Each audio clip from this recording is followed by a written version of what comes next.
В этой серии.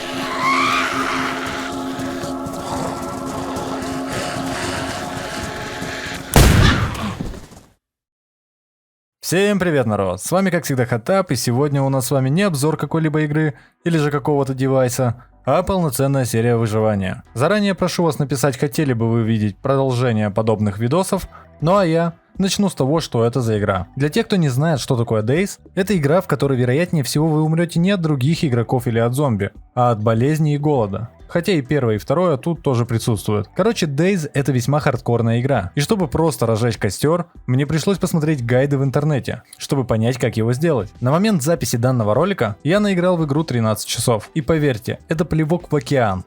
Потому что среднестатистический игрок Days спокойно может иметь 1000 плюс часов. И поверьте, это далеко не предел для этой игры. Но об этом мы поговорим в отдельном ролике. Сейчас же я хочу забрать свои слова, что комьюнити CSGO — это конченые ребята. Игроки CSGO, вы лучшие. Потому что агрессивная часть игроков CSGO — это просто дети, которые пытаются куда-то деть свою энергию. Что касательно комьюнити Дейза, то тут люди всех калибров. От добрых типов, которые могут тебя накормить и одеть, и даже дать тебе оружие, до конченых садистов, которые могут тебя взять в плен и делать с тобой все, что угодно. Итак, начнем с двух моих попыток снять для вас серию. Я нашел деревню, которую стал лутать.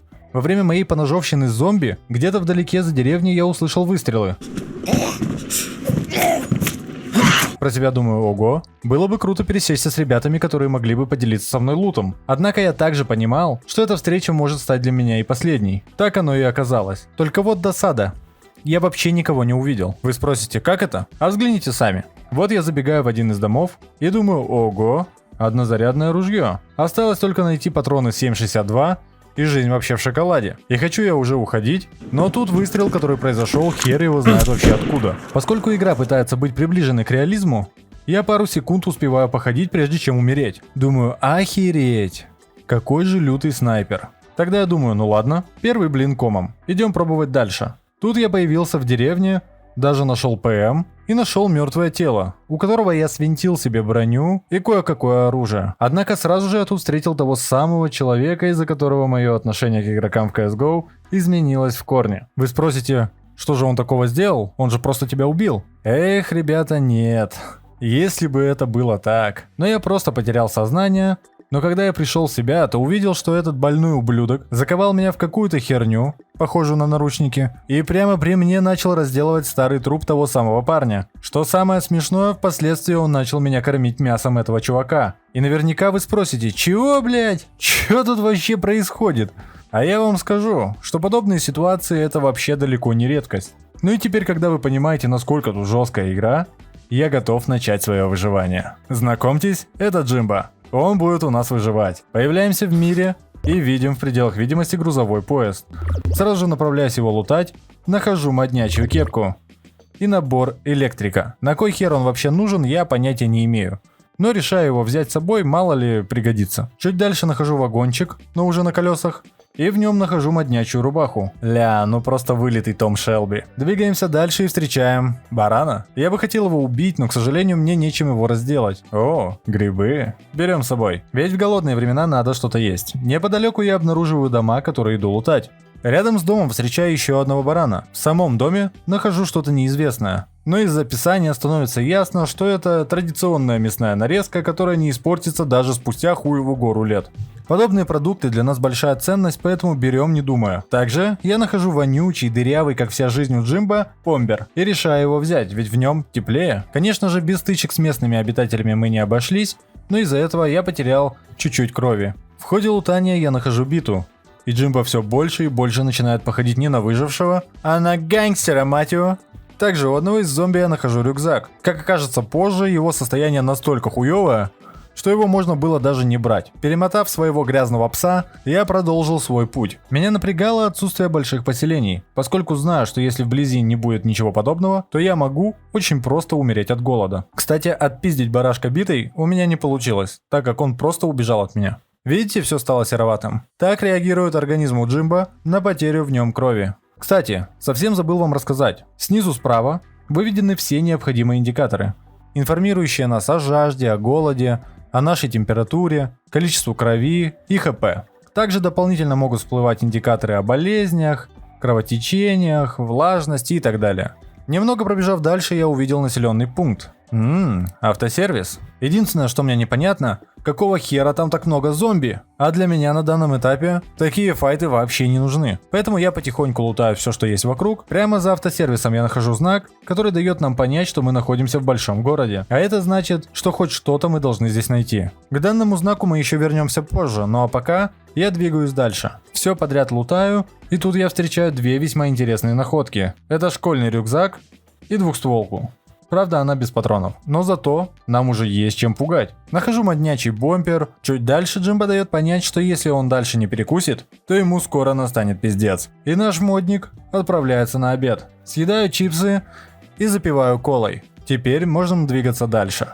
И вот я уже бегаю по городу среди каких-то заводов. Нахожу пистолет, 2 ножа и уже прямо расстроился, что тут стрёмный лут. Как смотрю и вижу весьма интересное здание. Думаю, я не раз видел это здание у других блогеров. Нужно обязательно его залутать. Вокруг него было много зомби. Но как вы понимаете, файтиться я не хотел. А именно поэтому я решил незаметно пробраться с краю здания и забраться наверх по лестнице. В ходе лутания я понял, что это пожарная часть, и в ней я смог найти пожарный шлем и топор. Теперь можно уходить так же, как и пришел. Но во время спуска на меня согрелось 3 зомби. А такой файт я могу и не пережить. Жду, пока зомби уйдут, и снова спускаюсь. По одному убираю зомбов и иду дальше. Потихоньку начинает темнеть. Я думаю, надо бы найти дом, где бы я мог согреться и поесть. Но маленькую печку я не хотел. Я хотел ламповость. Нахожу подходящий дом и иду делать костер. Рублю дрова и тащу все это в дом. Поскольку я не нашел ни спички, ни зажигалку, придется делать рожек своими руками. Смотрите, как лампово. Вот поэтому я и люблю подобные игры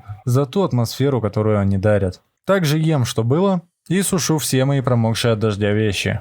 Ведь если их не высушить, то я могу просто заболеть. Что мы имеем из лута? По факту всякую херню. У нас есть оружие, но у нас нет патронов. У нас есть чуть-чуть еды. Также, поскольку я не знаю карты, я решил ее загуглить. Вот что мы имеем. Мы находимся тут. Цель нашего путешествия будет военная база. Таким образом, мы почувствуем все соки этой игры. Чтобы вы понимали, вся площадь Черноруссии – это 236 квадратных километров. Вам для примера, карта PUBG Эрангель 8 километров. А это значит, что Джимбо просто охуеет туда идти. Но есть одна очень серьезная проблема. Если мы умрем, то тогда я спавнюсь хер пойми где и абсолютно без лута. Так что вот такие дела. Дальше я решаю, что ночь будет долгой, а выходить на улицу – это вообще не вариант. Потому что первое, меня могут убить, второе, ни хера не видно. Поэтому дождусь утра. На утро я продолжил лутать город. Практически сразу увидел это здание и подумал, что это школа. Пробравшись внутрь, я понял, что это больница. А значит, я найду медикаменты. И на самом деле, я очень боялся, что не смогу найти лекарств. Дело в том, что в Days любая болезнь чревата смертью. Вы можете съесть грязными руками еду, и впоследствии вы умрете. Вы можете простудиться от дождя, и впоследствии вы умрете. Вы можете отравиться едой, и впоследствии вы умрете. Поэтому такие ситуации лучше не допускать. И именно поэтому для меня было важно найти таблетки. И я их нашел. Это все, конечно, прекрасно, но если я нашел пожарку и больничку, то значит должна быть и полиция. И вправду. Неподалеку от больницы я нашел полицию, в которой я нашел дробовик с резиновыми пулями, наручники, противогаз. Но я его не смог надеть, как кажется, позже надо было снять шлем, и впоследствии я его возьму. Также нашел патроны для других стволов, бронежилет и дымовые гранаты. Дальше я пошел лутать оставшуюся часть города, нашел лагерь военных, в нем неплохую ППшку, но взять с собой я ее не смог, потому что к ней не было рожка, а по одной пульке стрелять это вообще бред. Также я испытывал дефицит в переносе вещей, и в этот тетрис я начинаю херачить как скилловый парень. Дальше я нахожу пистолет МК-2 и беру его с собой. На данный ствол у меня целая куча патронов. А если быть точным, то 50. Еще чуть-чуть погодя я нахожу дигл, но взять его с собой не могу, потому что нет места для него. Вернувшись обратно, я нахожу военную рубаху, в которой как раз находится место для того дигла. И тогда же я забрал противогаз. Оу щит, детка. Джимбо идет за тобой. Далее, посмотрев весь мой инвентарь, я подумал, что пора потихоньку отсюда уходить и идти в пусто. Но перед этим я решил протестить мой пистолет МК-2.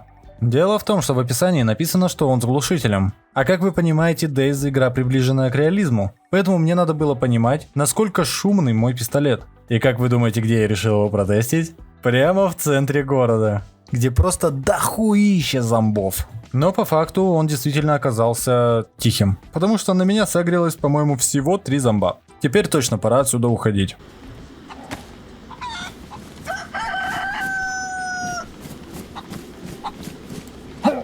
Заткнись, тварь! Разделав курочку топором, я взял 2 куска мяса. И тут опять начало темнеть. Переждав ночь, я решил пожарить курочку, после чего сразу же отправляться в путь. А вот и тот самый знак, который мы с вами видели. На удивление, дорога до Пусто заняла не так много времени. Плюс она была максимально благоприятной. Ни дождя, ни типов, никого. Само Пусто представляло из себя деревушку, в которой ни хера не было. Но было до хера зомбов. Все, что я смог здесь найти стоящего, это всего лишь набор для шитья. Но он нужен для, например, починки одежды, или портфеля, ну или еще какого-то барахла. Также, раскидав основную кучу зомбов, мне было интересно посмотреть, что же могут резиновые пули. Оказалось, это была не самая лучшая затея, но благо я успел спастись в доме. Я понимал, что тут задерживаться надолго не собираюсь, поэтому следующая моя дорога вела меня в Могилевку. Ну а дойдет ли Джимбо до своей цели, мы узнаем в следующей серии. Если же, конечно, вам понравится данный видос. А чтобы вышла следующая серия, поставьте этому видосу лайк,